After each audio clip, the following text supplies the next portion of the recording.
Hello guys, ഇന്ന് രാവിലെ ബ്രേക്ക്ഫാസ്റ്റിന് പുട്ടും കടലക്കറിയായിരുന്നു കേട്ടോ. ചേട്ടൻ്റെ കൂടെ ആത്രിക്കുട്ടിയും ഭക്ഷണം കഴിക്കാനായിട്ട് കാലൊക്കെ നീട്ടി ഹാളിലിരിക്കുകയാണ് കേട്ടോ. അമ്മാമ്മ അപ്പോഴേക്കും പുട്ട് കൊണ്ട് കൊടുത്തു. ഇവർ ഡൈനിങ് ടേബിൾ ഉണ്ടെന്ന് പറഞ്ഞാലും ടി വി കാണാനുള്ള എളുപ്പത്തിന് വേണ്ടിയിട്ട് എപ്പോൾ ഭക്ഷണം കഴിച്ചാലും അവർ ഹാളിൽ വന്നിരുന്നാണ് കേട്ടോ ഭക്ഷണം കഴിക്കുകയുള്ളൂ. ചേച്ചിക്കുട്ടിയാണെങ്കിൽ ഡാൻസ് ക്ലാസ്സിന് പോയതുകൊണ്ട് ചേട്ടനും കുഞ്ഞാവയും മാത്രമേ ഉണ്ടായിരുന്നുള്ളൂ. എപ്പോൾ ഭക്ഷണം കഴിക്കാനിരുന്നാലും അവക്കും പ്ലേറ്റിനകത്ത് സ്വന്തമായിട്ട് കഴിക്കണമെന്നും പറഞ്ഞ് ഇവർ രണ്ടുപേരുടെയും കൂടെ ഇരിക്കും കേട്ടോ. എന്നിട്ട് ഓരോ ഗോഷ്ടിയും കോപ്രായങ്ങളൊക്കെ കാണിക്കും. കുറച്ചൊക്കെ കഴിക്കും, കൂടുതൽ സ്പൂൺ ഉപയോഗിച്ചൊക്കെയാണ് ആൾ കഴിക്കണത്. എന്തൊക്കെ പറഞ്ഞാലും ചേട്ടൻ്റെ കയ്യിൽ നിന്നെങ്കിൽ അവൾക്ക് ചോറായാലും ചായ ആയാലും എന്തായാലും ചേട്ടൻ്റെ വീതം കൂടി അവൾക്ക് വേണം. ആദ്യക്കൂട്ടൻ അവൾക്ക് വാരി കൊടുക്കുവാണ് കേട്ടോ.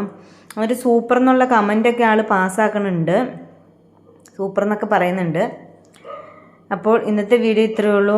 Okay, bye bye, see U.